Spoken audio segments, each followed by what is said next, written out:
A worker walks around the corner and steps straight into an active maintenance zone. No tape, no sign, no warning.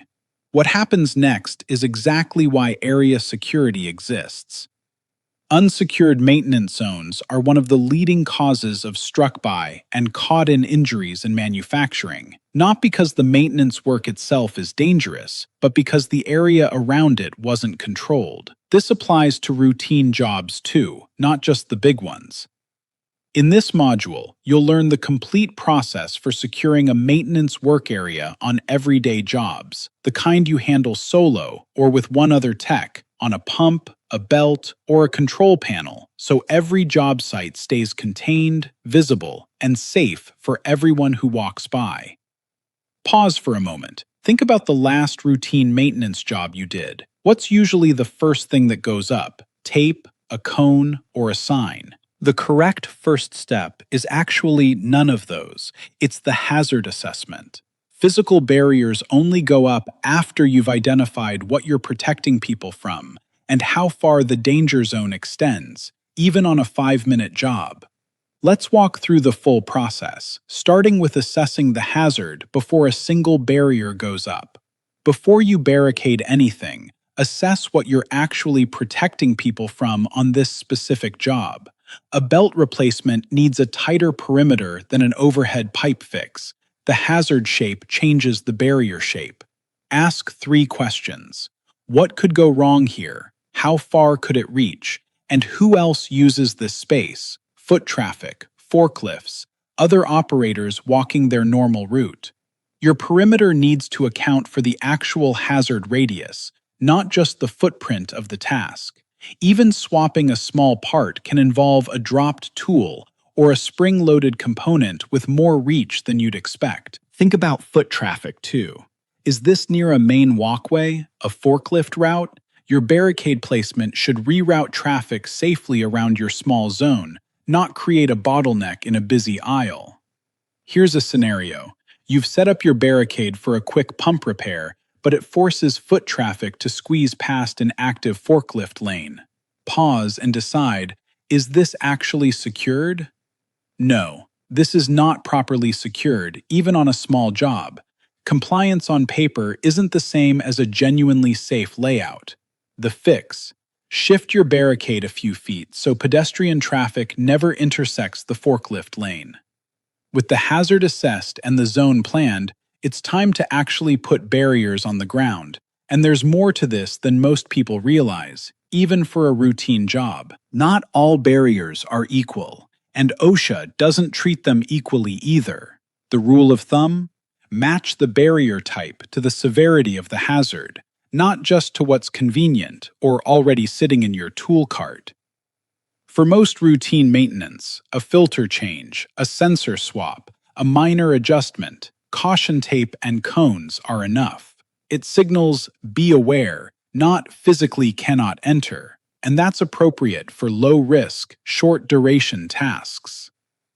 The catch with tape is that it's only as strong as its weakest point. A single loose corner or a gap where 2 runs of tape don't quite meet defeats the entire barrier, even on a 5-minute job. For jobs with real potential for serious injury, working near an energized panel, a belt with stored spring tension, or anything at height, step up to a rigid barrier, an A-frame sign, a small expandable barricade, or a modular panel. These barriers need to physically stop entry, not just suggest caution. That means they should be heavy enough or stable enough that a person can't simply push through or step over them without effort. If the job involves an open energized panel or an exposed pinch point that could seriously injure someone in a single second, use a locked or physically blocked barrier, not just a rigid stand. No tape substitute is acceptable here, no matter how quick the job. Height matters as much as strength.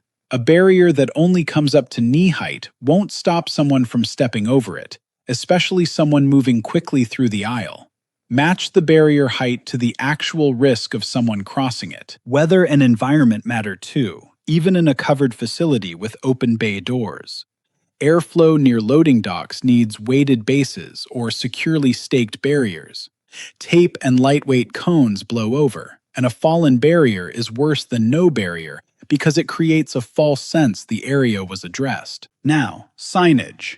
OSHA 1910.1200 and ANSI Z535 set the standard. Red means danger, immediate hazard. Orange or yellow means warning or caution, a lesser hazard.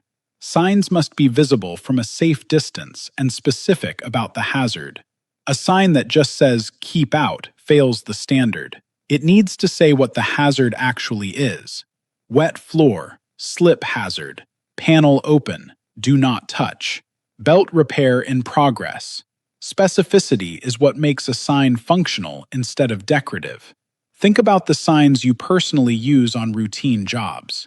Do they actually name the specific hazard, or do most just say "caution" with nothing else? There's no single correct answer since it depends on your own habits, but the standard itself is clear.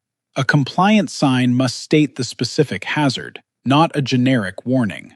If you pictured signs that just say "caution" or "keep out," that's a habit worth adjusting on your next job. Placement matters too, even on a small zone. A sign mounted too low gets missed. A sign facing only one direction misses anyone approaching from the side or from behind you while you work.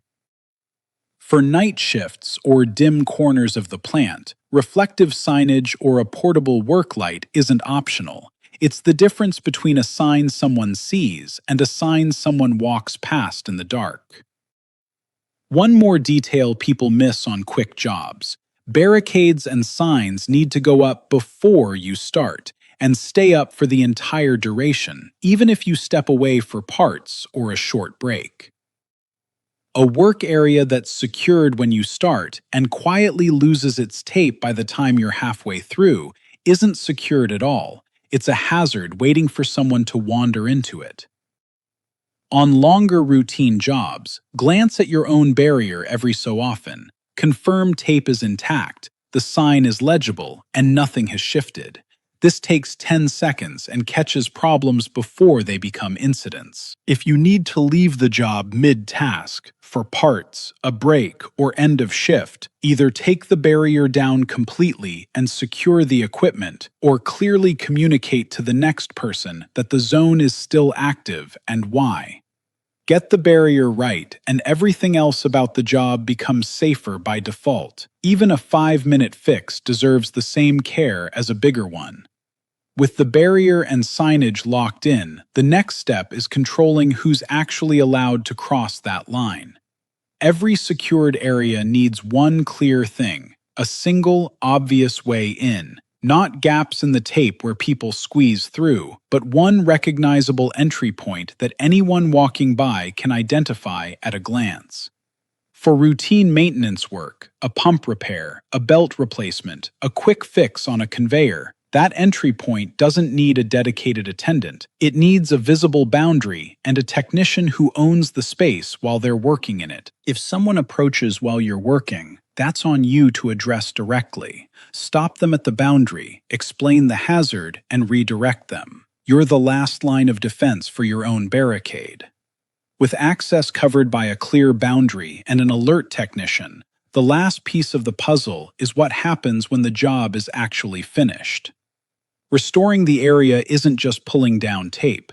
Start with a full visual sweep, tools, materials, and debris out of the zone before anything else happens. Confirm all guards, covers, and panels are back in place. An open panel or missing guard is a brand new hazard hiding behind a completed job.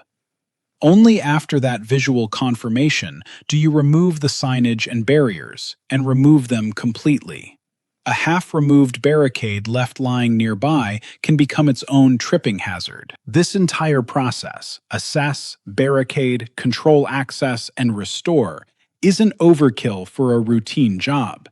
It's what keeps a 5-minute fix from becoming an incident report. Let's close with a full recap. Without looking back, try to recall the 4 steps we covered today.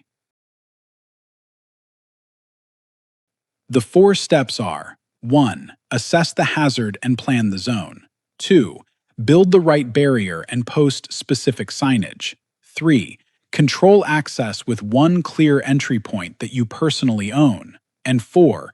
Restore the area fully, sweep, confirm guards, and remove barriers completely. This concludes the module on securing maintenance work areas. Proceed to the assessment quiz or contact your safety coordinator with any questions before signing off on this training.